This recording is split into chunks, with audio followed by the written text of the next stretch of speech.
Yo, girl, Cadillac. Yes, I'm Cadillac Dixon. I'm the drama like prison wife. I'm the legally blind artist that is rapping and painting for justice. Hoping, girl, but I'm too tired to do all that. And my mouth is too tight to see justice before all phase two bleak. Yes, it's your girl, Cadillac. Look, I ain't even playing with you.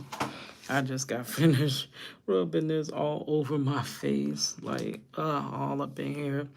I am the legally blind artist. I also have other ailments that do not prevent me from creating art, but it makes it harder to create my art.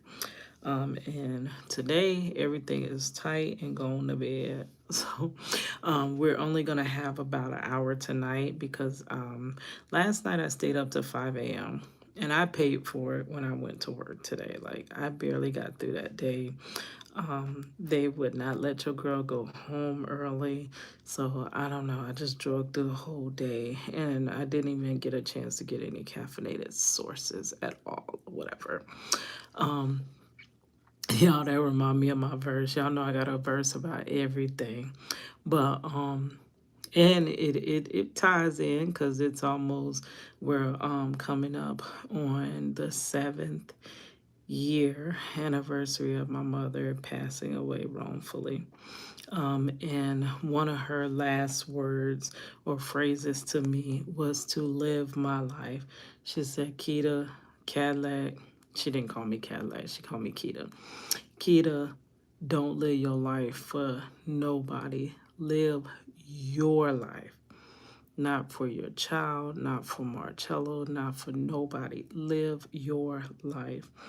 And I have to wonder, 7 years ago, my mother wrongfully passed away from an botched outpatient surgery, right? And I'm wondering, have I even started living my life yet as she requested? But anyway, girl, live your life. That's the words that my mama say. But you won't live twice. You better make the best of every day. So I'm doing just fine, as if my name was Mary J. Walking on sunshine. And I don't care who out there throwing shade. I'm living my life. So live your life. I'm living my life. I'm living my life. So just live your life. I ain't no Red Bull today. I'm high off life. No artificial energy. Clock in by 9. But I think I'm calling in today. And if they cut off my lights, get me in bed, have a candlelight dinner today. Cause I'ma live my life all inspired. The troubles in sight, yeah. Turbulence, but I'ma enjoy my flight. I'ma live my life. I'ma live my life. Girl, live your life. Yes, live your life. Anyways, tonight we're gonna just jump into it. I'm gonna finish working on this artwork that I started. And then we're also going to review. So I loosely made a playlist so that it'll be easier to maneuver through the videos. So today, I know I told y'all, I showed y'all Valentino Dixon. I don't think I'm quite done with his story, but you know, I've introduced you enough to him for you to start researching and stuff like that. He is known as the Picasso. What was it? The Black Picasso. And then he's also known as the artist of Attica. And he's also known as the man who drew his way to freedom, basically, through drawing golf courses. So I did show y'all where I started my own Valentino inspired piece that I will, you know, get around to. I got a lot of pieces going at once. But oh well, that's me. I get bored with art fast. So starting a new piece anytime I have a new idea, but that's why I also have a lot of unfinished art. But anytime I have a new idea, I just want to act on it. I'm sorry, that's just me. But this was the outline.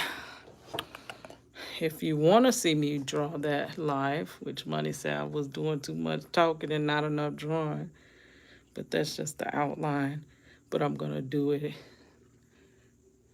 start coloring it in with the color pencil. But you can go on a couple of lives back and see that. But today we are working on, hold on, let's turn this back around. Yeah, so we today are working on a different piece. This one here. Sorry to go back and forth. But we're going to work on that.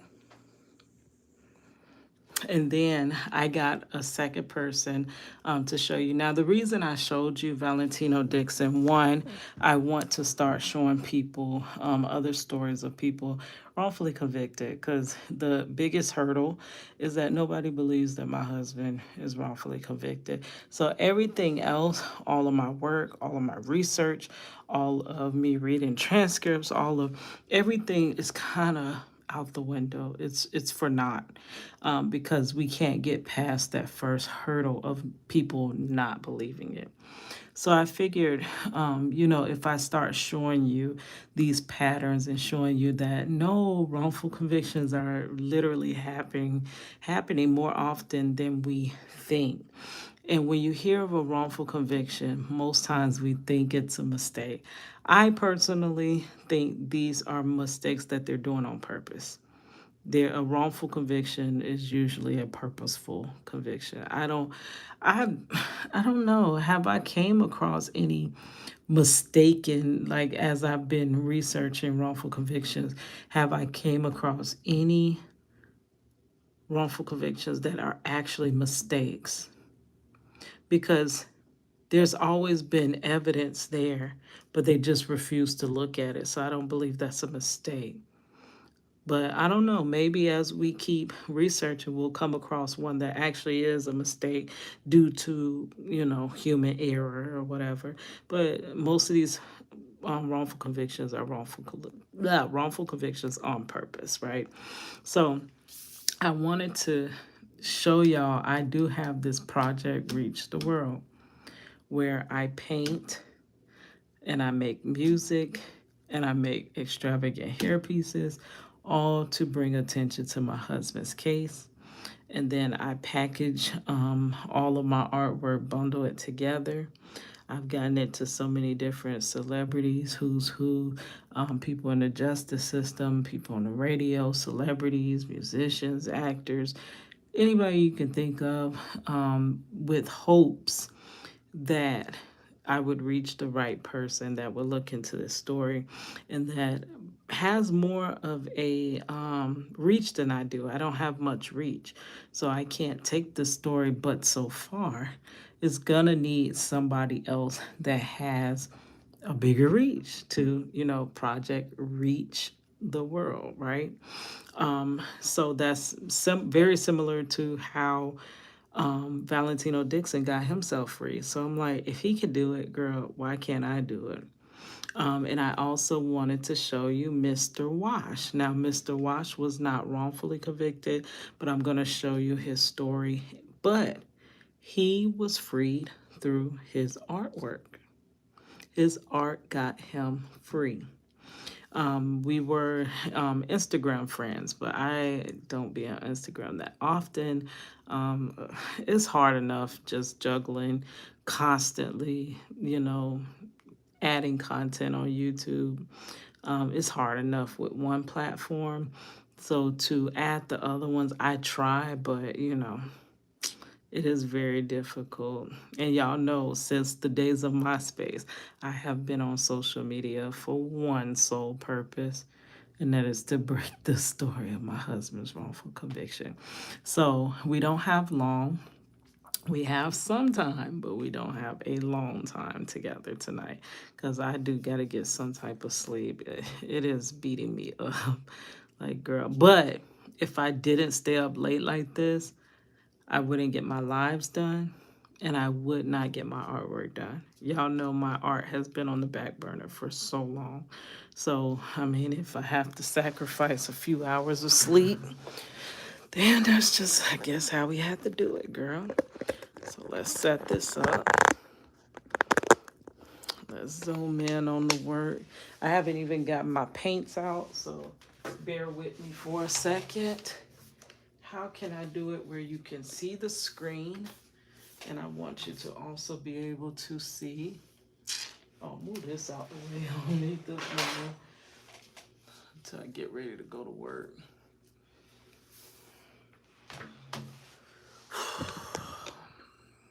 I just be in so much pain. Sometimes you just want to wake up one day without pain. When pain becomes a part of your life, girl. And I'm sure that's how people feel that's wrongfully convicted. They just want to wake up with one day just not being in a place that they really shouldn't be. Okay, so we're going to go ahead and review Mr. Wash's story while I paint and get my paints together because I haven't quite set up yet.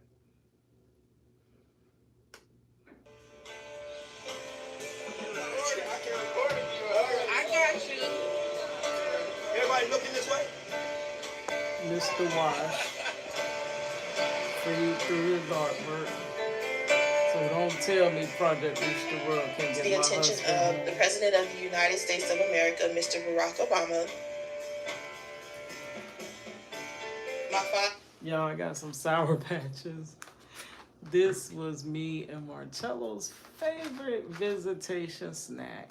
We had to share it. You know, prison wives know that visitation is just like that is your family time. So this would be a snack that me and Marcello would share together.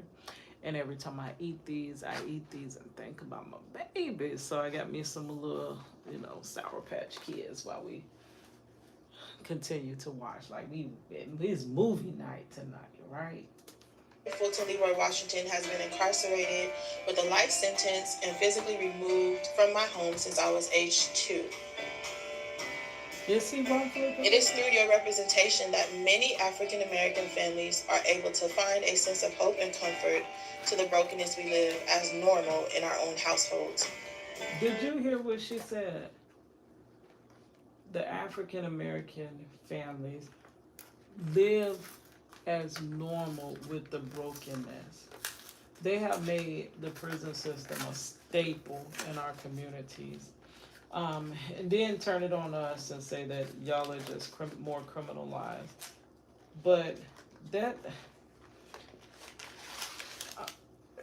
everybody wouldn't be running the prison if we had resources. When you take all the resources, like now people are just conditioned to run to prison. But I don't think that would be our first step to running to if we had the correct things we needed in our communities. Like our fathers. We need our fathers. My daughter needed her father. Right. If we had those resources, I don't think everybody would be running to prison. If we could feed our children, if we could make a living wage, if we could find decent housing, y'all know how hard, freaking impossible it is to find an apartment in Orlando, Florida area. And one bedroom, the one bedroom I checked out yesterday, small, $1,700 a month. Who got that type of money? Apartments in the hood, $800-900 a month. When just like 2 years ago, pre-2020, $800-900 apartment was a luxury type apartment.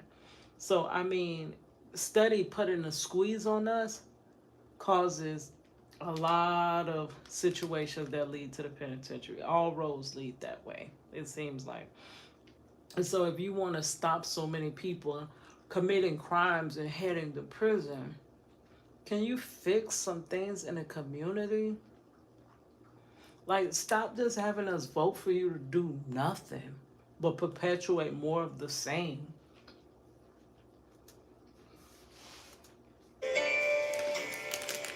To bring this hope closer to my own restored reality, I write this letter in support of the clemency and ultimately freedom of my father from his incarceration. Yeah, Marcello applied for clemency, but I told y'all there's always something. It's like the devil just won't leave us alone for 2 seconds.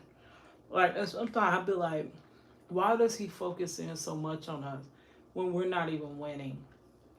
We're nowhere near where we need to be, want to be, ought to be.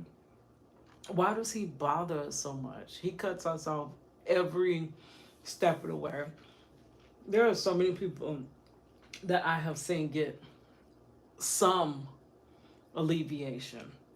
Marcello gets nothing. And they could actually be guilty. Marcello gets nothing. But yeah, so they said it was something he found incorrectly. So they put him down to the bottom of the list. But ain't like our governor is alleviating anybody from their prison sentences. Having become a published self-taught portrait artist and teacher of the arts facing a life sentence makes this man not only a mastermind of power and unlimited capacity of giftedness, it also makes him an American hero.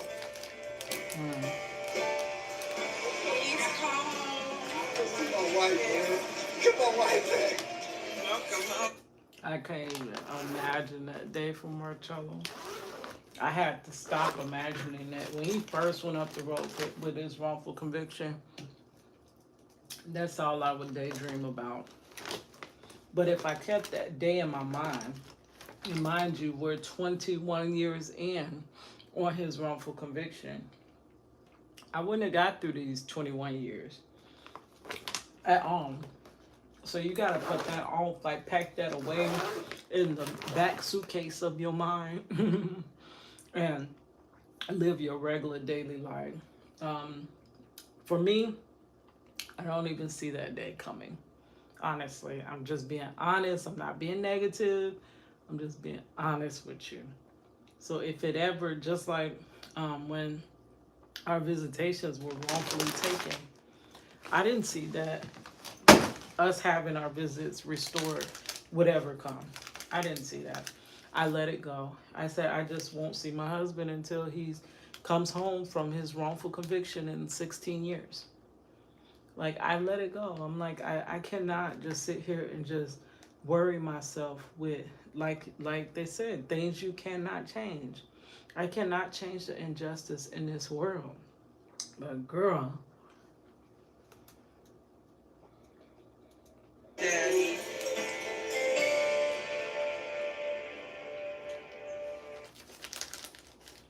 As I'm in the midst of applying for residency right now, wish me luck, Grammarly has again been a lifesaver with my application.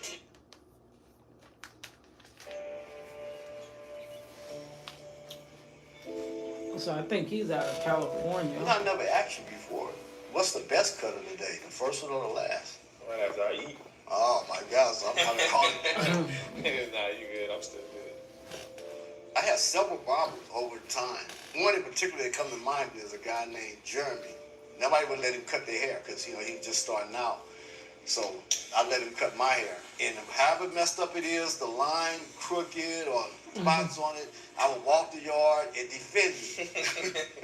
How long were you in prison? Wow. 21 years. 21? Oh. So basically your whole life, while you was doing whatever you doing, becoming a barber, I was doing that, becoming an 21 years. artist. Marcello just hit 21 years, April 10th.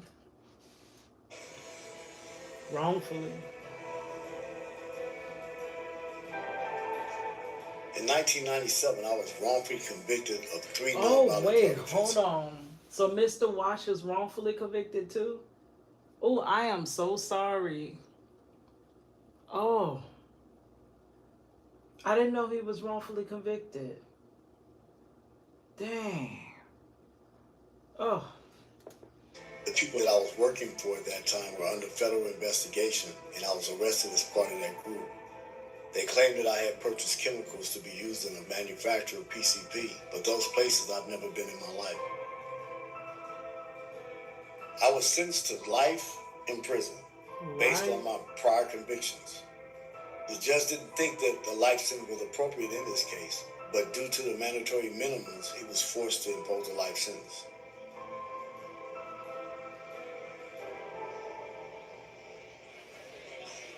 And they are trying to overturn that's one of his most popular. That's the one you're gonna see on Instagram.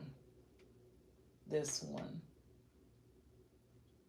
but they're trying to get that amended. I didn't know he was wrongfully convicted. Man.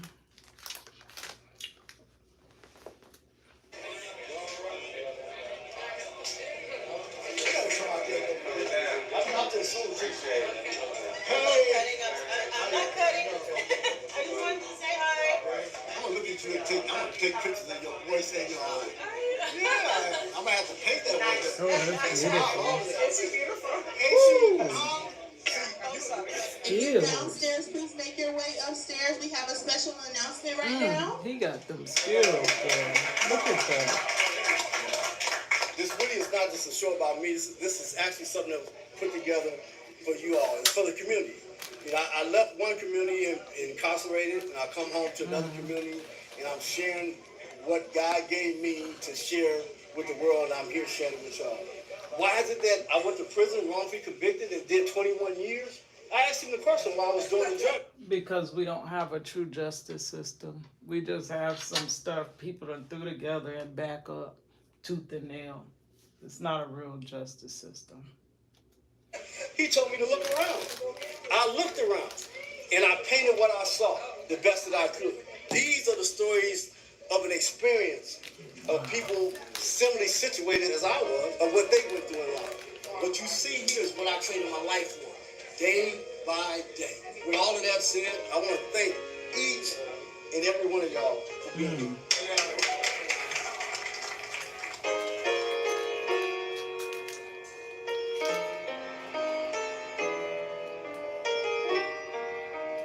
And I tried to tell y'all, Marcello's not the only one. And they target the inner cities. They target the inner cities.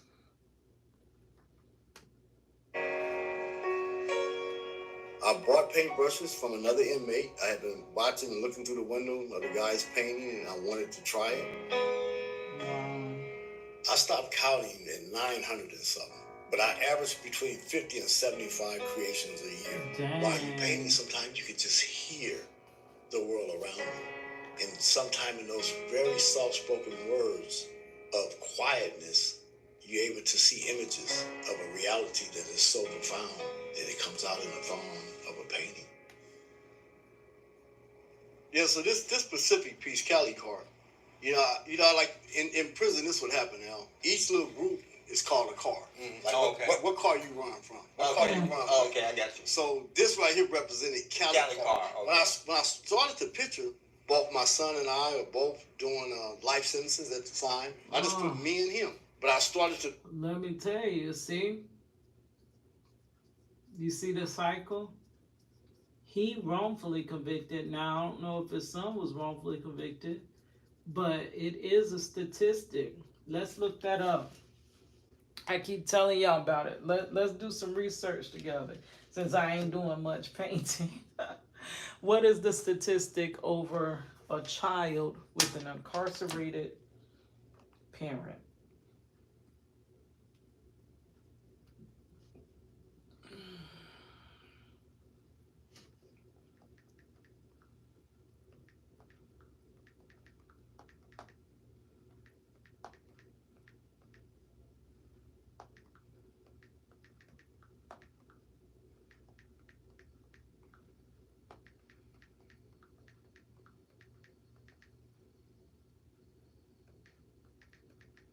Oh, am I spelling this wrong?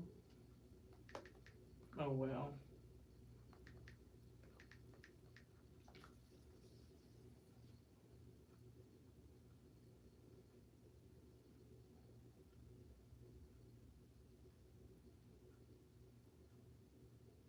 These are some topics I possibly need to touch on. How mass incarceration punishes both sides of bars. How mass incarceration punishes families. I'm doing time just as much, and our daughter is doing time just as much wrongfully as Marcello is, but Marcello more so. Half of people in prison are parents to minors, leaving 1.25. Oh my gosh. Half of people in prison are parents to minors, leaving 1.25 million kids struggling to cope. And that's so funny because Money felt alone. Like she didn't know anybody in that same situation. But I did have this I was working in the laundry room and they were getting on voting and Kamala Harris and this and that. And this one girl, she was just so emotional. She was like, "Do you know what she did?" Like, and everybody's like taken aback because most people do. I live in a world where most people do not. They know all this televised stuff that's going on and the little scandals and stuff like that. But who cares about that? That's stage play stuff. But she never I never hear people talk about real justice. And she was like, "Do you know how she had a hand in also the president had a hand in mass incarceration and this and that." And she was passionate. I'm like, "You better, girl, you better preach." And after I was like, "Wow, I'm taken aback and this and that." And she was like, "Yeah, my son's father is in prison." And I promise you, I never would have known that. I would not. There is no way you would have known that. She didn't talk about it. She didn't. None of that. It's a couple of prison wives I came across and did not know they were prison wives. Because like a lot of people just do not share that information. Some are because of the shame that people put on you. And yes, people put shame on you for being in a situation like this. Isn't that crazy? You're done wrongfully, but people shame you for it. Um, so they keep it kind of secret or whatever. Even in my advocating group, there's people that's like they felt so empowered to start advocating for their loved one when they didn't in the past because they were even scared to tell their closest friends about like when mothers have sons in prison and this and that. Like it causes an embarrassment on them in their minds. That's what they, but society reinforces that because they do not accept it with at all. They do not accept it. They won't listen. They won't hear nothing on your side of the story or anything. They just assume you did the crime, so you need to do the time. And I told her, "Wow, I'm a prison wife." Like I literally at that time had been with my husband for like 19 years.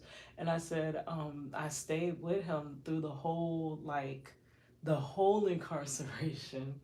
And most people look at me crazy. I wanted to do a video about that, like how people they when you get to know somebody, the first thing they're gonna ask, "Oh, you got kids?" And I'm like, "Yeah, well, I have one daughter." And the next question is gonna be this uncomfortable, weird question: Why do you only have one child? Uh, Unfortunately, that's just how life worked out. You hope for different things, and it just didn't play out the way foreseen it. And if they ask more questions, I'm like, you know what? Well, unfortunately, my husband is wrongfully convicted, and I am still with him. And then they ask, well, okay, first well, how long? Uh, 21 years. He's in 21 years. And it's almost like it's okay if is he getting out? Like how much longer he have? And then I'm like, how about 16 or 17 more years? And they're like, and you're gonna wait on him? And the whole conversation, this is the awkwardest conversation, but it happens every single time. Just from the conversation of, do you have kids? And then then they're gonna ask me, what did he do? And automatically, when you ask me what did he do, damn, I got this long ass story that I have to explain to you of how he's accused of this, and this. Y'all remember those boards that we did yesterday? I started, I want to illustrate the charges they stacked up against him. They will build a case against you, girl. A whole Jenga, like I said, Jenga, them little Jenga sticks or whatever, they will stack them charges. They will build a case taller than a skyscraper against you. And then once that seal of approval, which is the jury, finding you guilty, that's it. You there is just no more hope in this world for you. Like, people literally, you lose all credibility of being a human being at that point. So I have to do this whole background, like, okay, so he's accused of this, and this, but he's actually innocent. And this is what happened. And then it goes into this long story, and then people are like mentally, they might not be doing this for real, but they're doing this. La la la la la. Is she done talking? Girl, I ain't asked for all the information. I even had somebody fall asleep on me. They literally asked me, and they fell asleep. They was, oh yeah. So what you said now? I'm like, and I have TMJ. If Don't worry about it. That is too long of a story for me to repeat to you. My mouth hurt. My mouth hurt. It hurt it the first time I tried to tell you this story. So I understand you are not interested. But it's so crazy. But let's read the statistics so we can get back to the we need to get back to that because I ain't got long with y'all. Half of the people in prison are parents to minors, leaving 1.2 million kids struggling to cope. Nearly half, 47% of the approximately 1.2 million people in state prison are parents of minor children, and about 1 in 5, which is 19% of those children, is age 4 or younger. All in money was 9. She was 2 months when he was wrongfully arrested. Her father was wrongfully arrested, and 9 months when he went off to prison. And she, from 9 months, have been visiting until she's now 21, going on 22. Graduate next week. Y'all, I'm going to get her Cash App. Y'all can send donations if you like to. I'm just putting the option out there. She has been through so much. She is going through so much. And I don't feel she deserves the things she's going through at all. Seeing all the things she's been through, like, she really doesn't deserve any more hurt and pain in her life. But, whew, girl. But to 21, she only knows her father behind bars.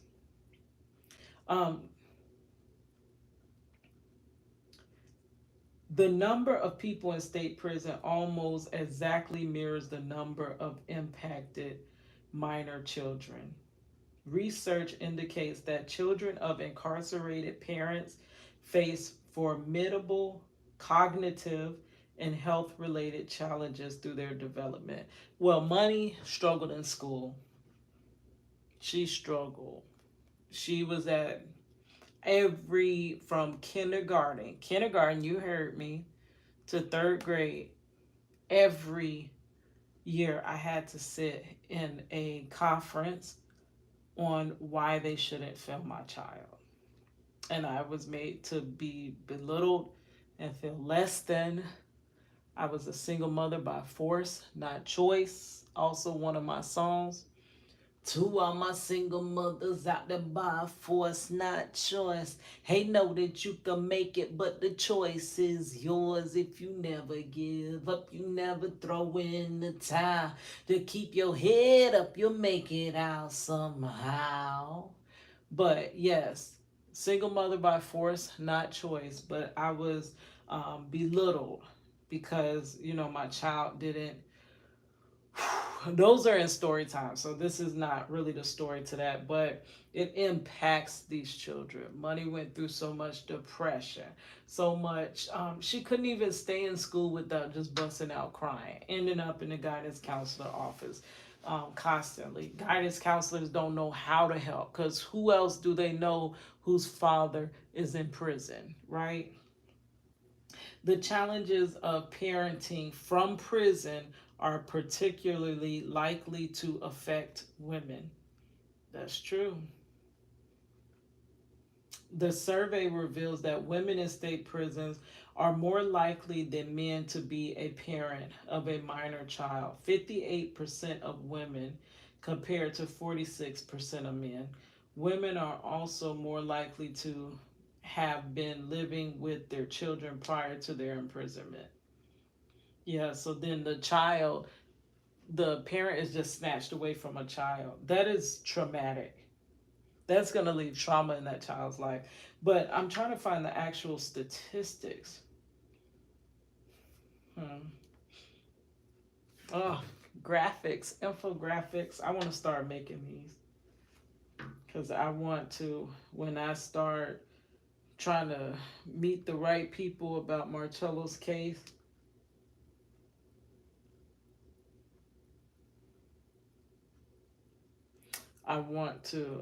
I want people to see it.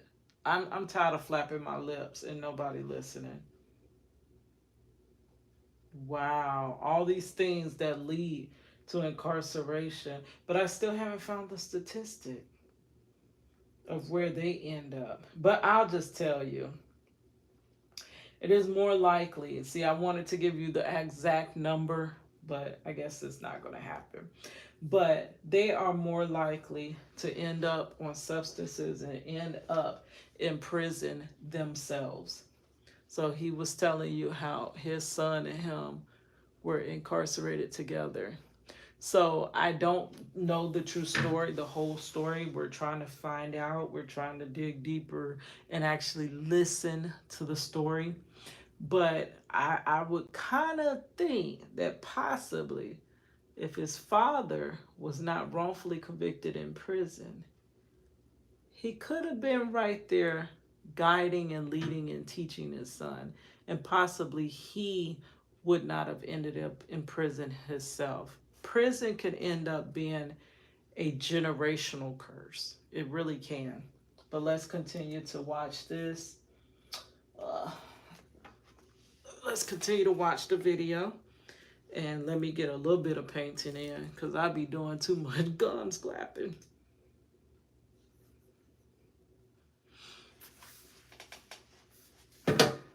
Wow, I admire an artist that got all that artwork like that and got it all together and displayed correctly. Girl, I be lacking on my art. I hate it, but I do.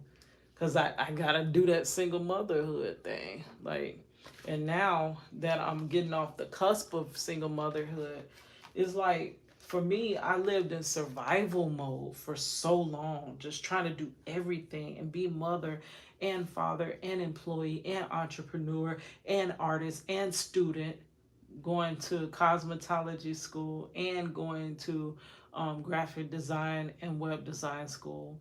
Like, girl, just trying to be everything. And now that those things are kind of over, I'm still finding myself living in survival mode. And it's all behind this wrongful conviction of my husband.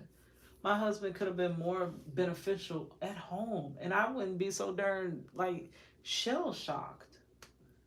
Everybody And behind in life if it hadn't have happened. came from California. They would bring me a picture and wanted to be in it. I would recognize their life inside the picture. And it just became the Cali Carter. Wow. For me to give an opportunity when you listen to their He story. said, recognize their life.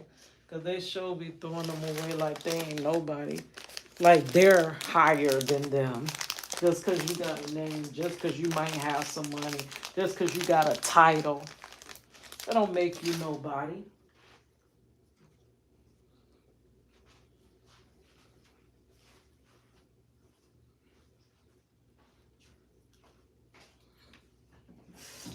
Does that make you a superhuman? Because you got a title? Does it make him any less human because they changed his name to a DC number? It doesn't. Them talk about the 20 years, 40 years, 100-year sentence that they had to do, pretty much knowing they was going to die in prison, and that Yeah. it almost deems their life almost worthless Yeah. without somebody reaching out, grabbing them, and putting them all together and say, hey, this is a real person. He's still a human Damn. They're being. human beings, yeah. What I see here is Mm. I see Compton, I see Inglewood, I see LA, because these people are like people I see going up and down the street. And plus my daughter, you know, her boyfriend and his brother was in prison at the same time. You know, this picture right here, man, I don't know, every time I look at this picture, man, my heart actually hurts. I hear you. I mean, it's hard. I mean, how do a father sit back and see his son? He never believed. If you read some of the letters, and he thought that, Pops, you crazy, man. You're going to die in jail just like me. Mm-hmm. Mine was always on hope, and his was always on despair. Mm-hmm. But for me to get out and to be on the other side changed his life. I need to go in there and give him the hope that I gave a lot of the federal inmates. That his life has meaning. He's a real person. And they play with our lives as though we're not real people. We're just numbers, statistics. They crunching numbers. I had mentioned before that, you know, these are my viewpoints. None of this is, you know, but I believe it's true. So, you know what? Whatever. And I can have my own opinion. But, girl, I forgot what I was. What was I going to say? Why do I do that? I literally was finna just say something. Dang. Okay, hold on a second. I would paint pictures for other inmates telling their stories. Give him the hope that I gave a lot of the federal inmates. That his life has meaning. He's a real person.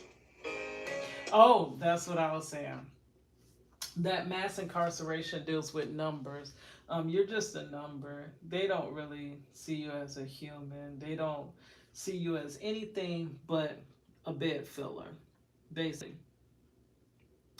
But I liken it to a basically like a accountant. An accountant.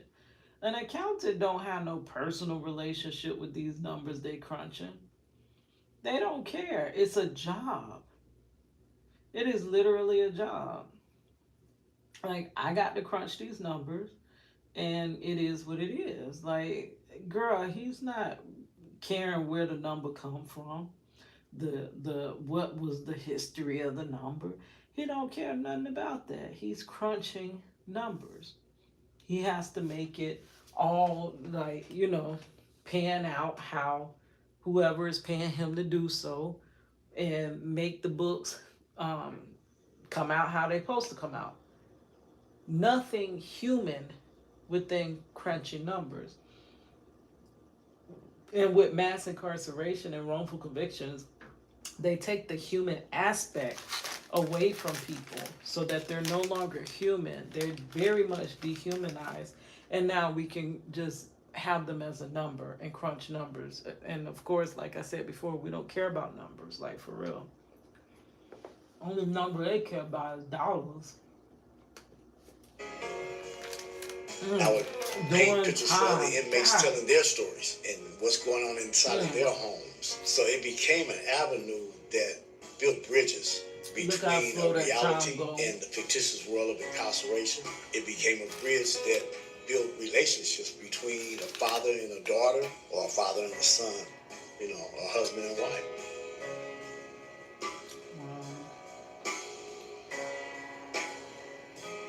See, your nobody to you is everything to me. See to them, you're just another number, another menace to society. But you're my homie, my lover, my friend, baby. You're my everything. Feels like I'm ripping out my heart and leaving it on the table. Hey, that's the feeling that I get when visitation's over and I'm leaving you. See, to them, you're just a number, another menace to society. But you're my homie, my lover, my friend. Baby, you are my everything. It's crazy. Look at that. That's nice. Ooh, that's intricate too. Mm-hmm.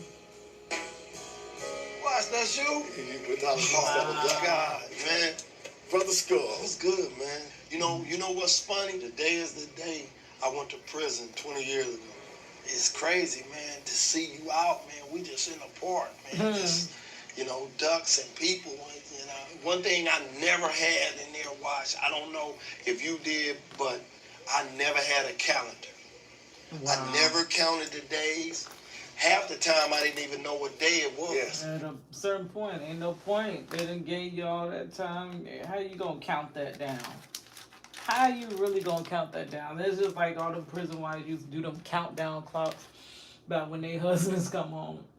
And my husband got 40 years. I would look stupid doing a countdown clock. And it really used to make me feel like, it used to make me feel bad. Like, in the one place where I felt normal in the prison wife community, I'm even the least of the prison wives. Because my husband is coming back when Jesus comes back, right? But yours coming home in a couple weeks or months. And you can count down, but I can't. What's the point in counting down? I barely knew when my birthday was. A lot of people on the street used to be mad at me, like, man, why you didn't call? It was my birthday and this and that. You can't even. You can talk about it, but you can never make a person feel it. Yeah. Me, I just settled into the prison life. Thank you. You couldn't tell people how it is, what it feel like. They don't get it. This is like, you have to do a hands-on experience to know how it feels. The hurt, the pain, the loss, the unknown, the confusion, the injustice. You can't just understand that. Can't explain it to you, and if I tried to, you ain't gonna listen. You just knew that you was getting out, and I was like, wow, Watch got a life sentence, man. And, because I'm thinking. And that's Marcello Jackson. Marcello ain't never, from the day they sent him, oh, that's okay, I'm coming right back. He ain't come right back, but he ain't never gave up hope. You asked him today, yeah, I'm coming home soon. Like, girl, I don't know, some people just built like that. They built to be that light, to give everybody else that's in that dark place that light. I like that too. That right there is a photograph. Dang, you know what? I'm gonna do a wrongfully. Let me screenshot this, cause I've been thinking about doing a wrongfully convicted mural, something similar to what he was doing with prisoners, which I still believe, even if you did your crime, I'm sorry, you still need to be treated justly. You really do. You're not there to be treated any type of way. You've already been sentenced. So those are still humans. Though they did their time, they're still humans. They're still somebody's loved one. They're still somebody's father, somebody's brother, somebody's cousin, somebody's husband, somebody's baby daddy. There's somebody's world. And it's not for us to uphold mistreatment of them. starting to lose it, man. And I think all the time we was the ones that was lost. Cause all the time you knew, you like, man, I'm going home, man. Yeah. Emancipation Proclamation 2014 is the very last picture that I created and painted in federal custody. I had an opportunity through visions to prophesize my own release from prison as I pled to the President for mercy. Emancipation Proclamation was an inspiration by God that led me to the original Emancipation Proclamation that featured Abraham Lincoln dividing the territories for the slaves. I painted into the picture Obama in the place that Abraham Lincoln was. I took out the generals and I replaced them with Eric Holder, with Loretta Lynch. The painting ended up going to Neil Everson, which was the White House counsel at the time. And he shared it, and we believe that Obama saw it as well. And soon after that, I was granted a commutation of my sentence. So commuted his sentence. So they lessened his sentence, but still wrongfully. Why they don't like to overturn it? It's like they want to make you. You've already paid so much of your life, but they still want to make you pay. They still want to stick it to you. But I mean, people just want to come home. It is what it is.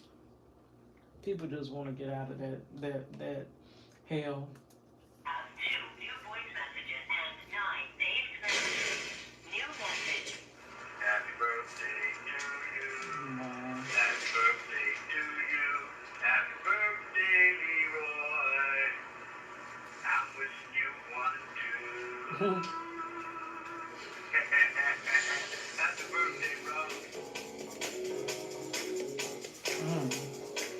I never questioned God on what he's doing his time and what he's doing in my life. These images, he's the one that gave them to me. God had came to me in visions and dreams and in words that he was there to protect me all the way through. And he delivered on that. He delivered it.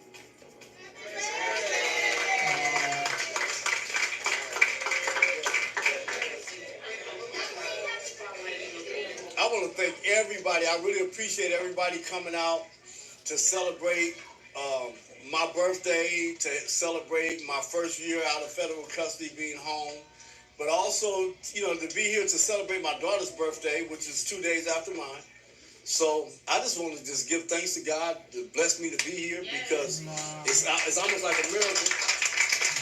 It is a miracle. And our justice system, let me tell you, it's a miracle. It is a miracle when you do get justice in the end. You got ice cream? So I know what this is. German chocolate cake is my favorite. I have my own recipe. Oh, German chocolate cake was my sister's favorite cake. I know that has nothing to do with it, but she passed away last year from a long battle with MS. And she loved German chocolate cake. I never did because I don't like coconut. But, that just made me think of my sister. Spice ice in the middle, German chocolate size, German chocolate spice layer. There you go. Happy birthday, son. Happy birthday, daughter. Thank you. Happy birthday to you. That's beautiful. Damn. That's all time. Listen. Because I made y'all, because y'all are half of who I am. So he likes drawing people like I do. That's my niche, people. But like I said, I'm trying to get myself out of it a little bit. Do a little bit more than people. Still gonna do my people because that's what I love. Do that. I can say happy birthday to you. Huh? And I'll accept it. And off to a little pitch. Okay.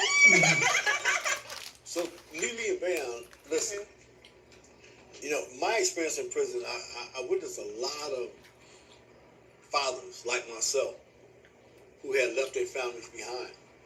What is it like for a daughter to be raised up those years without a father?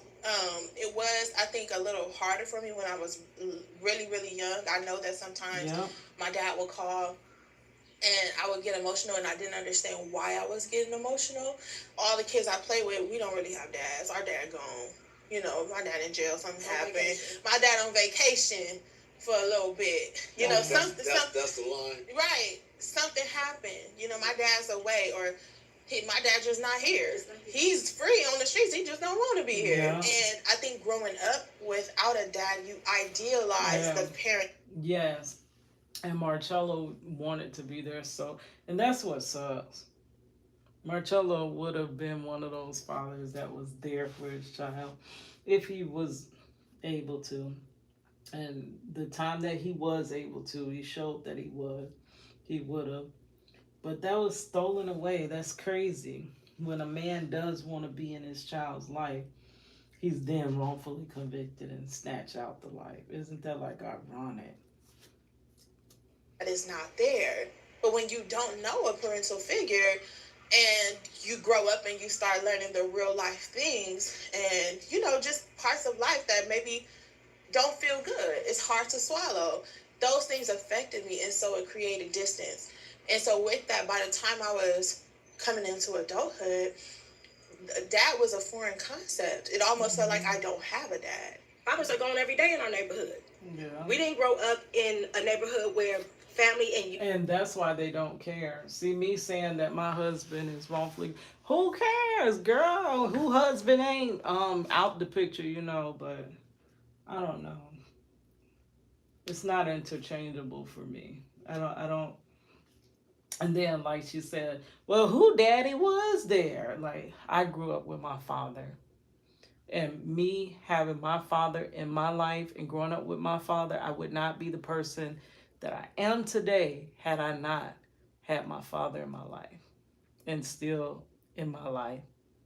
Like my overgrown self, my father is still there taking care of, you know, helping, taking care of kids and grandkids and great grandkids. Like you can't replace a father. There's no, and that's where the struggle was. Me trying to patch the hole in our daughter's heart, basically, of where she was missing her father. But see, I could never be or fill that spot, and that's why it was chaos back then, because I was trying to do what I couldn't do. I'm her mother, but having a mother, if you have a great mother, if you have an overabundant mother, it still cannot replace that father gone. And marriage was something that was sacred and held down and held together and kept close. That's not what we saw. Yeah. I was 22 years old with a son to raise and not a male figure in sight. Yeah. Every one of my brothers was in prison. My daddy was in prison. My uncles are in prison. It's just me.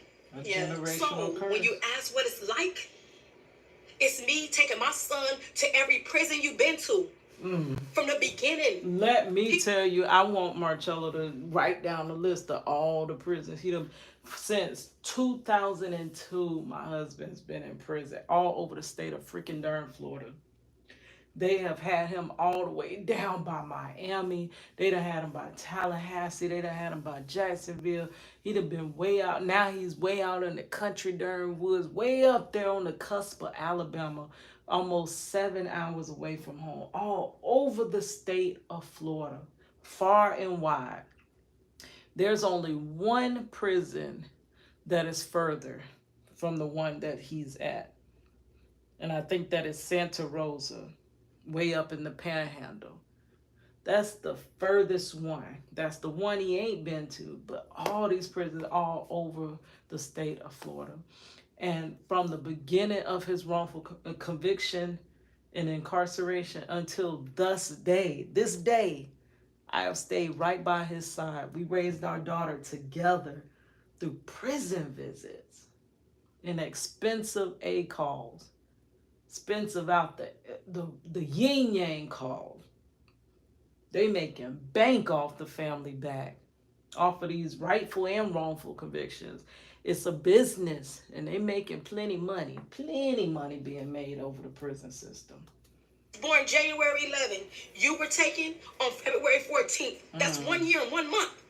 And it's not something that I take lightly, because I drug my son to the example he had as a grandpa to prison. For 20 years, I did that. Every place they moved you, I drug him. In the snow, in the heat, it didn't matter. So when you ask me, they abuse the family too. When you come in to visit your loved ones, they treat you like you a pile of mess.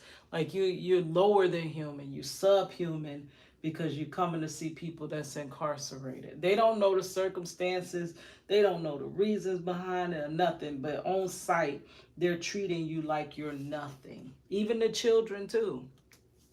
what it's like to be on the streets with my father in prison, Yeah. as abnormal as it sounds to some, it is absolutely normal. And it shouldn't be. Fortunately, this mass incarceration have made this be something normal. It shouldn't be normal, but it is.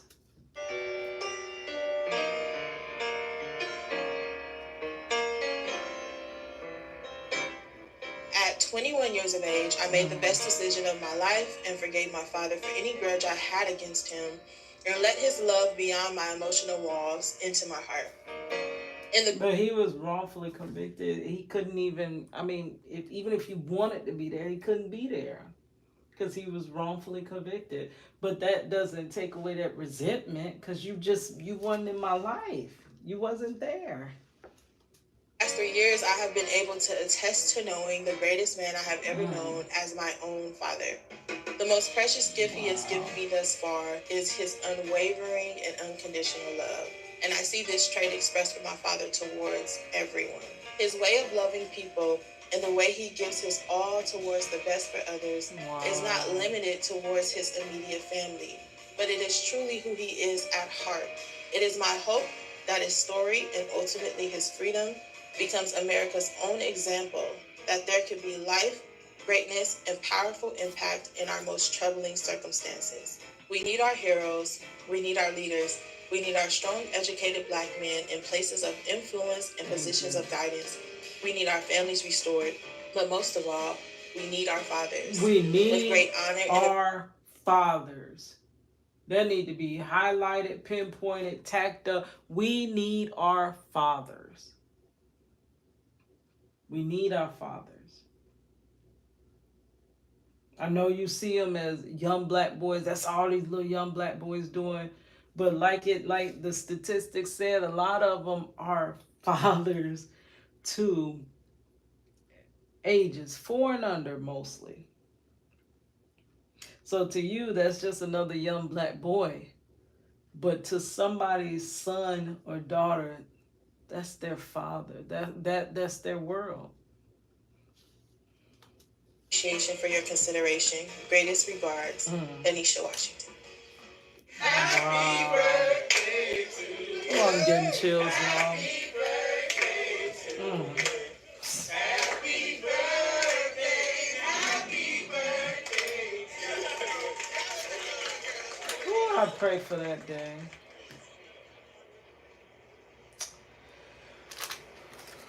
Marcello last year, was it last year? No, year before.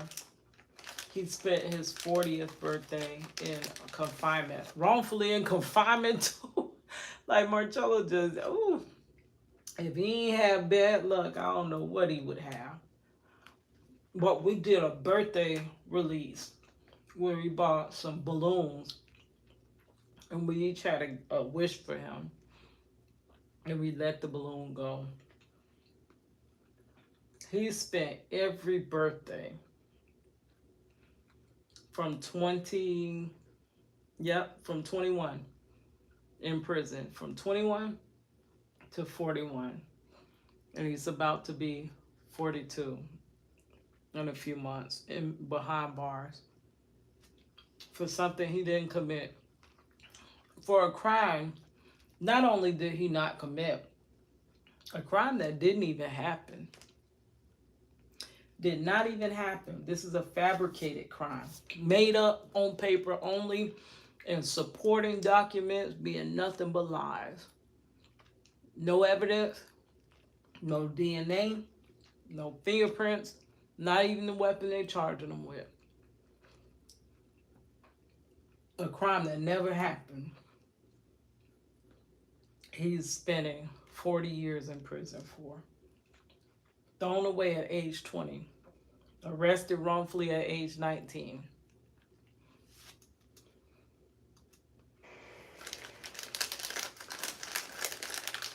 This is my new life as an artist, and I'm looking forward to the time to paint history and life as it's going on now from the perspective that's not covered by the media. I can't that's wait not till I covered can by spend the my life newspaper, painting. more of an inside perspective straight from the people. And not running. I have to tell what's going on. I can't wait till I can spend my life working. I mean, not working. Painting and not running to work. Nobody's job. Just using my God-given gifts. Thoughts in my mind and create a storyline to my grandchildren and the unborn to know who I am and what I was and what my life stood for. It's the beauty of an artist. Looking back, I guess that was the purpose, that I was able to walk that thing for 20 years. Wow.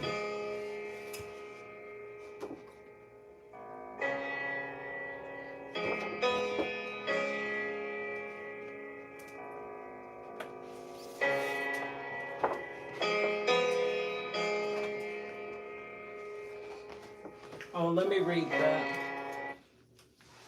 Let's back up a little bit. Beautiful video, documentary, beautiful. That I was able to walk that thing for 20 years.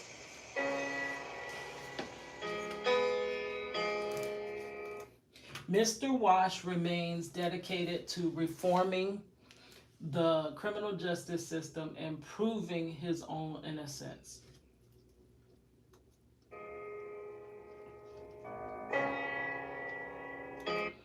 He is working to bring new evidence before a federal judge in hopes of reopening his case.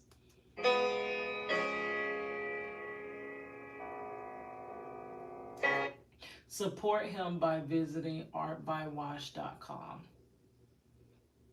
Oh, we don't have to write that down so I can go back and cause y'all know we finna review this channel finna take off of let's highlight the wrongfully convicted so people can stop thinking that this is an impossible situation. People spend most of their time just fighting that battle, trying to prove it can happen, rather than fighting the battle how it should be fought, showing you the evidence, putting it, you know what I mean? You're spending time wasted just by trying to prove to people it can happen.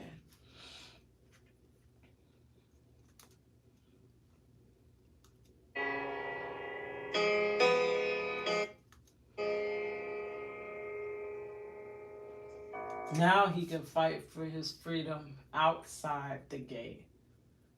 It's detrimental when you're fighting for your freedom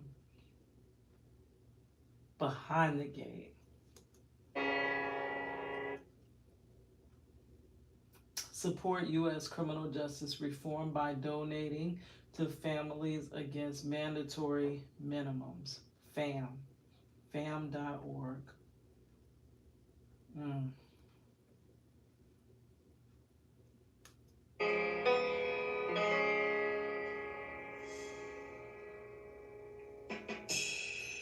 Mr. Wash.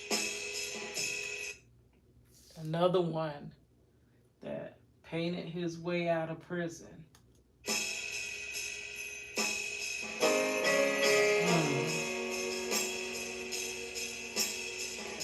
And y'all trying to tell me my project Reach the World can't work? Y'all trying to tell me I ain't gonna reach somebody with my artwork to free my husband? Matter of fact, let's show y'all. We ain't gonna have time to get into a lot because it's 4 o'clock, girl. I cannot stay up to 5 a.m. again. I'm gonna pay for that tomorrow. But let me show you just maybe one that I've gotten to a famous person. But it is so many I can't even there's no way for me to remember all the people I've gotten artwork to. Which, in fact, they gladly accept my artwork. But for some reason, they never look into our story. Okay, so if you would like to find those, you go to my playlist. And then I have a playlist that is called Project Reach the World. Trying to find where that is. Oh, my Art for Justice. Is it under that? Let me see. I hope it is.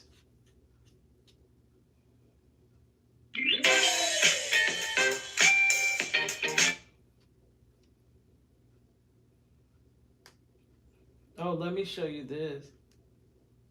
I fused my music. I was a female rapper, and my art together.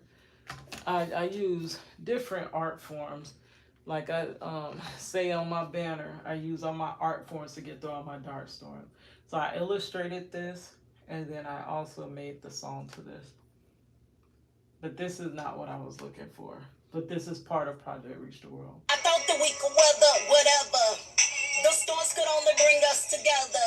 Reality is setting in. The skies are kind of. I thought that we could weather whatever. The storms could only bring us together. Reality is setting in. The skies are kind of dim. Now I'm thinking, how we gonna last forever? Thought the love was all that we needed. Situations come up, we defeat them. Road is rocky as hell. You still locked in jail. Now all the dreams that we had, I'm wondering if we'd achieve them. Path of life, it never goes to straight and narrow. But I know God's eye is on me if his eyes ripping my heart out. The sparrow. I gotta keep on holding on. What don't kill me, make me strong. And I pray one day that our problems be zero. Yeah, it's your girl Cadillac.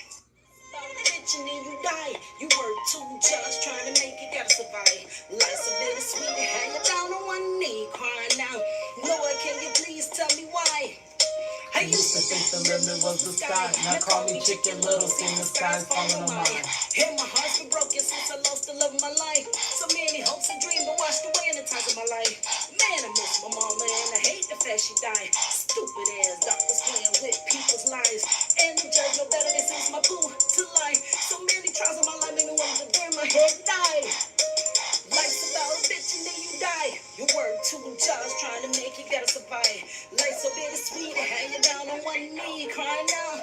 Lord, can you please tell me why? I said life's about a bitch and then you die. You work too just trying to make it, gotta survive. Life's so bittersweet, hanging down on one knee, crying out. Lord, can you please tell me why? Lord, please tell me why. Okay.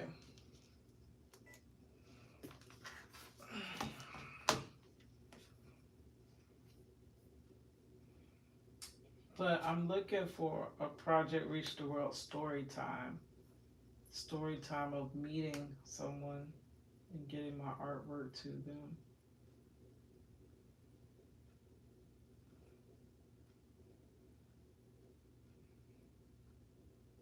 Yeah, I don't think this is the playlist though.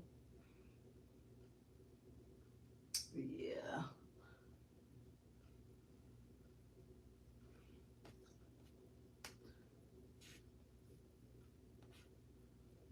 I thought that we could weather whatever.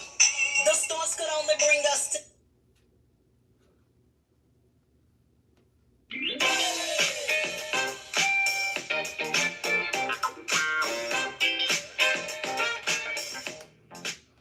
Okay, so where is my Art for Justice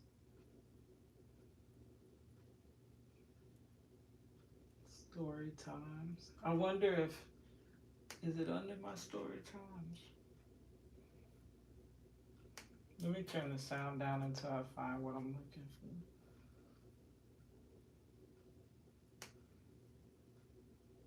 Nope.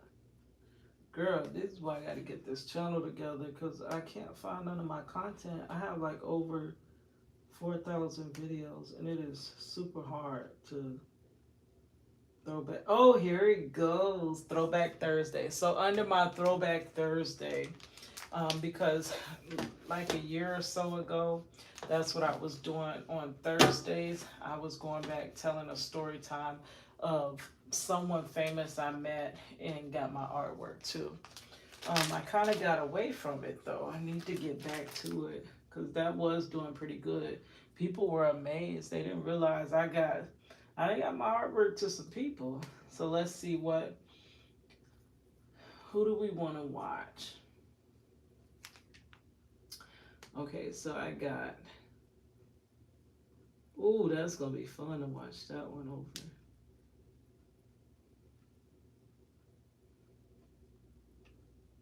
B.O.B., Vanessa and Angela Simmons.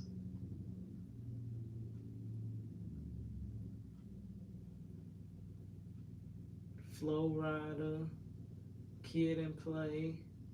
Where's the one of Tamar Braxton? Maybe we watch that one.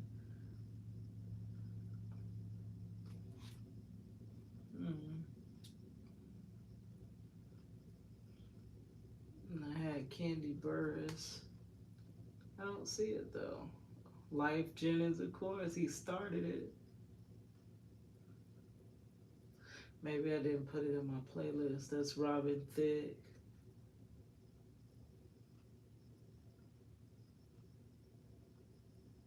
Yeah, so we're missing. Where is Candy Burris? Let's see. Every time I try to search my channel, like I told y'all, it's hard to find my stuff. Okay.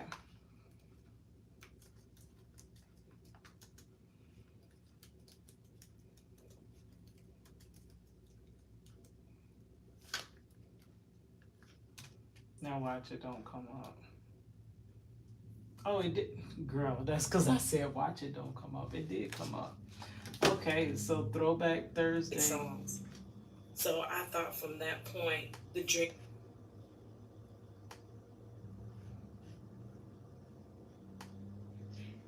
Hey guys, what it is your girl Cadillac.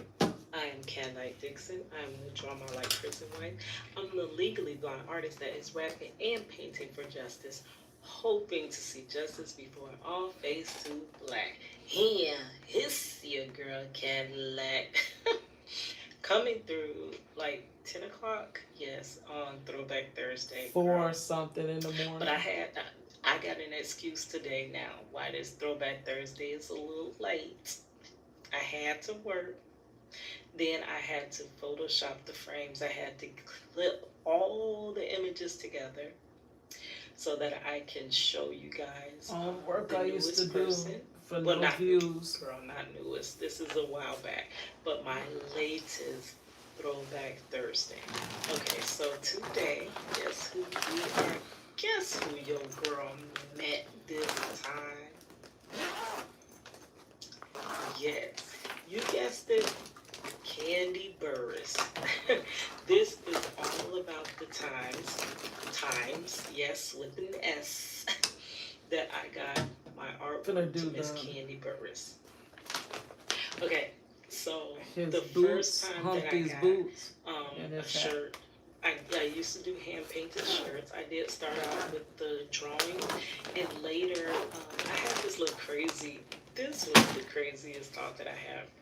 Okay, so what made me start doing t-shirts for celebrities was because back in the 90s and 2000s, when the rappers would perform, they would always have these towels that they would, have on them, and then they'll wipe their little sweat from their face and stuff. So I don't know. I thought like, I don't know. I was thinking maybe if I made them a towel. Design some type of towel for them to, wipe their sweat or whatever, something that they would carry with them. Because a picture, you're probably gonna look at it, you're gonna hang it up and stuff like that, but you wouldn't really like have it around. You may not use it for anything.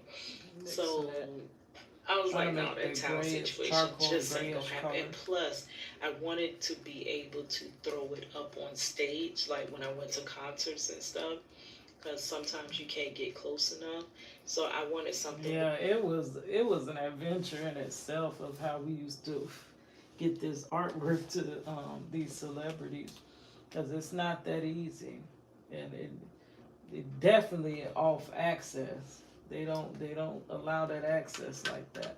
So for me to find myself backstage and on tour buses and stuff like that, that was a hustle and grind in itself.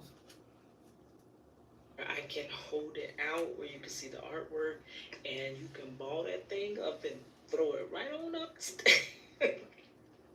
It was times we had to throw it in the crowd, throw it forward, and have the next row throw it forward. Girl, that we some things. We tried some things. But that's how Project Reach the World was. It's basically like just get this story out. So I started doing hand painted shirts. They're acrylic paint, and I would paint the artist on the t-shirt. So got the first picture here, girl. That's the first time that I met Miss Candy Burris. 2010. You can see that. Okay. So we were at Lake Eola, and we I don't know what type of event we had, but also Kiki Wyatt was here. And I had did a picture of Kiki Wyatt as well. My little daughter, I remember my daughter, and I think it was my nephew here from Chicago. They were playing in like a sandbox or something. It was like at a big park, a beautiful park that we have here. That was one of the parks that me and Marcello used to have our little date nights, like just walking around the big pretty lake at night. They had these swan boats. You know, the human stuff we used to do. And stuff like that. It has the famous Orlando fountain that we have. And they have a concert area, like a stadium. I don't know what they call it, amphitheater. They have an amphitheater there, and my favorite R&B channel, Star 94.5. Yes, girl, they have supported me so much. Those DJs have supported me. A lot of times I can't get my artwork straight to the person, and the DJ just comes through, girl. Let me tell you. So this time, I had just met Kiki Wyatt, and Kiki Wyatt, I'll tell you that story in a different time, but Candy has seen it. So when I got the picture, the shirt to Candy, she was like, "Oh, girl, I'm so glad you made me a shirt," because I was finna be jealous. Like, she was like, "Girl, you made Kiki Wyatt a shirt, and like you didn't think to make me one, like for real." And I was like, "No, of course I got one for you." Gave her a hug and everything. She was so nice. She loved it, loved it, loved it, loved it. And that day, she was performing one of my songs, "I Fly Above." I fly above all the drama. I fly above, it's beneath me. Y'all remember that song? Oh my gosh. I fly above all the haters. Yeah, I fly above. Yes. So that day I flew above all my haters, like all y'all that tried to sink my ship, girl. But anyways, that was so fun. My daughter, I tried to get her up there, but she was too busy playing in a little sandbox. She was getting her life. But yeah, she used to go with me to all the little meet and greets and concerts and stuff. Like, she thought her own mama was famous. Okay, so we're moving to the next slide. So this would be the second shirt. Okay, so at this time I couldn't get there. It was like a contest, almost like the contest that I won to eat lunch with life. Where they would block off like a little room in the radio station, and then you have an artist come in. They have little refreshments and things for you. Okay, so they would have those quite often, but I didn't win. Like, I can't win every time. Like, I won a couple times, girl, but you can't win every single time. So what I would do if I knew an artist was coming for one of those, girl, I'd be paying my little heart out. And then earlier in the week, I would go up to the radio station and I would be like, I'm a big fan of this person. Can you please see if you could get this shirt to her? Like, I heard that Candy, and it also was Kim Zodiac. They were coming here to the studio, and people were able to eat with them. So I'm like, yeah, I got that episode when Nene was trying to put Kim off the bus in the middle of nowhere when they was in Florida in the Everglades. Girl. Get in, so I'm gonna just take my shirt up there. So of course they tell you, oh, we no guarantee. I don't know. We'll try. We'll try to see if we can get the artwork to them. So that means sometimes it might get to them, and sometimes it might not. So I just painted the picture of Kim and Candy, I gotta go to and bed, took it up there. So this was Kim Candy, and then there's radio DJ Miss 8 minutes. Yes, I remember Miss B. Oh my goodness, she actually is on YouTube. She has a lot of good, interesting. It's like adult type talk. I'll link her channel in the description box. But I love Miss B. Yes, she also, when it was basically, I think it was a star search me and my cousins had did. We tried out for, like, this was in the 90s, and who won that little, it was an Ed McMahon competition, but 3LW, who became 3LW is who won that. We didn't win. Okay, so now this slide here, as you see, Miss B came through. Yes, look, Candy got the shirt. And this is so crazy because I did not believe it. Let me tell you, so that part happened, but I didn't never know if she had got that shirt that second time. You know how I found out that she got that shirt? Let me tell you, my cousin was watching Real Housewives of Atlanta. And this the one when Kim, uh, Candy, and it was Nene on that bus. Yeah, Nene was on that bus, and they was fighting. Kim and Nene was fighting, and I don't remember who was saying I'm gonna put. I think Nene was saying she was gonna put Kim off the bus, so make her walk and all that. And then she was like, "How am I gonna get off the bus?" And they were fighting, girl. Do you see, when they was fighting, my cousin, he called me, he said, Keita, I see your shirt on TV. And I'm like, how you see my shirt on TV? Whatever. I ain't got time for that foolishness. Like, I think I was at work. He was like, no, I see your shirt on TV. Okay, so my cousin, I know he exaggerated a little bit. So I was like, I don't believe him. Whatever. Do you know, I had to go and I bought the DVD box of Real Housewives of Atlanta. And I paused that thing, and you see Candy is up here looking at my shirt. She's actually reading it, like looking at it. I'm like, oh my gosh. Like, that was the first time that my art was seen on TV, like national TV. That's crazy. Okay, so now we move forward. This is the third time of trying to reach out to Candy Burris. Because, girl, anytime they come, just try again. It's like, what if they don't remember you? Or let me refresh your memory of me. So this time, Candy has adult toys. I wouldn't know nothing about that because ain't nothing going on. Like, factory closed, out of service, out of order, whatever you want to call it. It ain't open, ain't doing nothing, girl. So so Candy had a toy line. So I was kind of embarrassed because if you I'm like the little, I don't know how to explain it, but I'm like PG. I'm so rated G and PG. So that was just very I wasn't like in my element there. But she ended up, it was a adult store. that she was at, and she was promoting her adult toys. And I'm like, okay, I'll go, even though this is kind of like weird, I'll go just to, try to get her my artwork. So this is that picture that I did of her. This time I did it in black and white.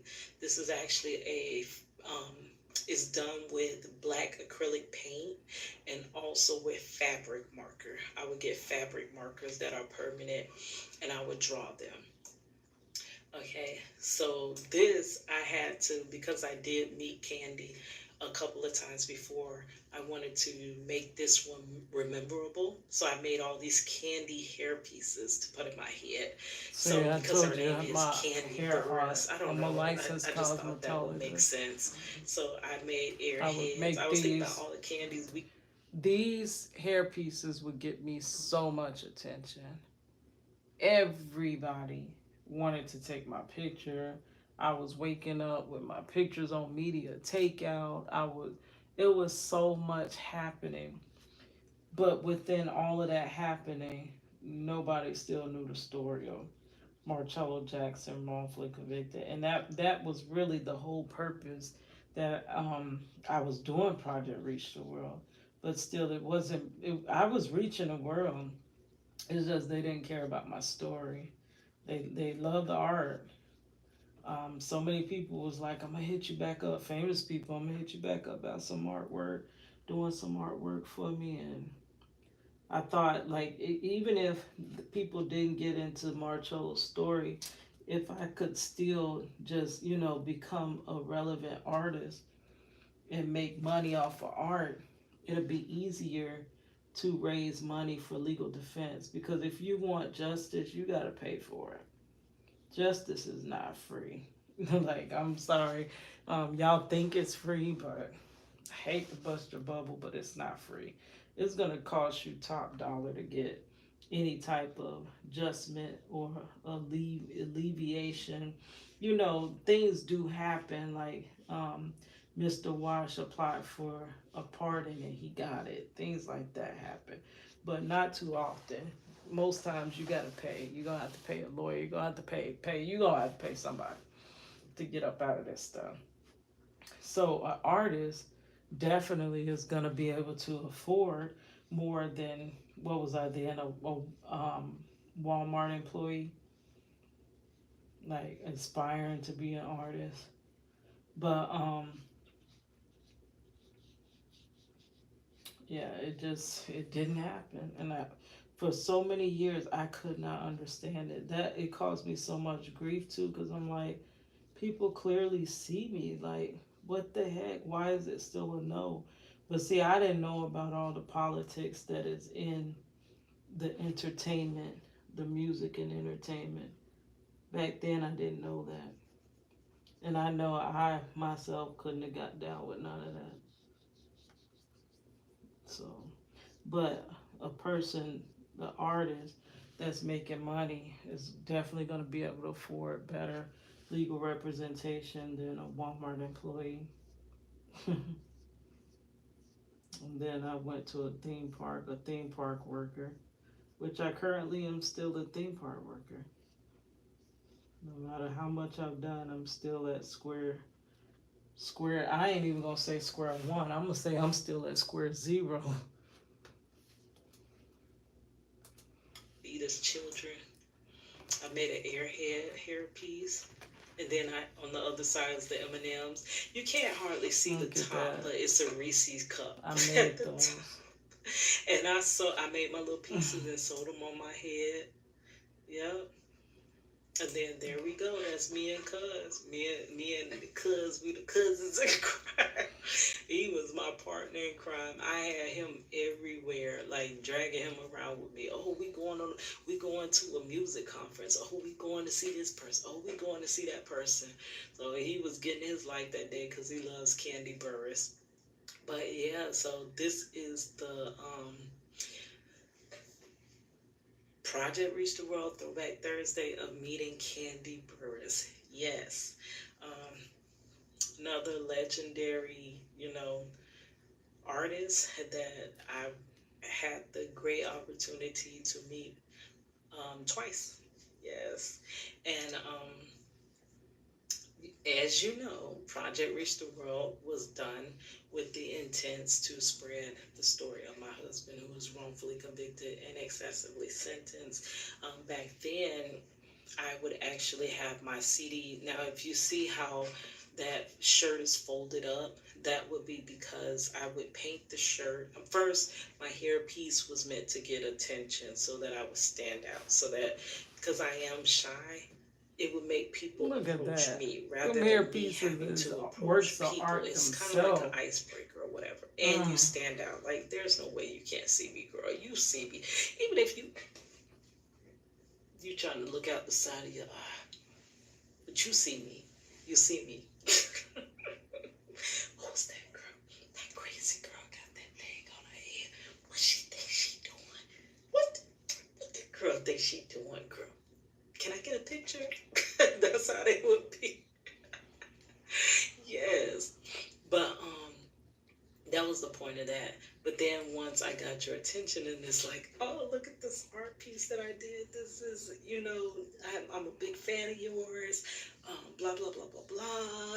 And they're just amazed by the art, because I was thinking that, like, people are intrigued by their own selves. Isaiah,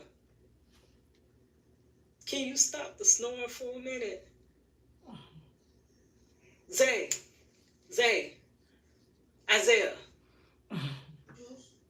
Yeah, you snoring. One more minute without snoring.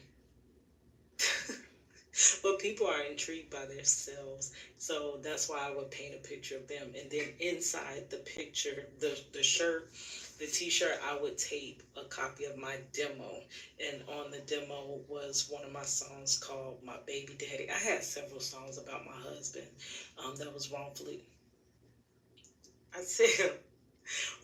convicted and excessively sentenced. I had one called Hold You Down. I can link that one in the description box. That one is the best. I actually illustrated, colored. Okay, we're going to end this. But I illustrated, colored, and put together every frame in that video. That is our life story, our family story, put to music. With that said, Isaiah gone to bed, so I'ma go to bed too. Anyways, it's your girl Cadillac. It's your Cadillac. Okay, guys, so I as well am about to let you go. I gotta go to work in a few hours. Caregiver to my sister, so I have to go over there every morning. I have to go let her get ready for the day and then make it to work on time. Girl, how do I even do it? This has been my life, grinding and raising our daughter alone, and now co-raising our granddaughter.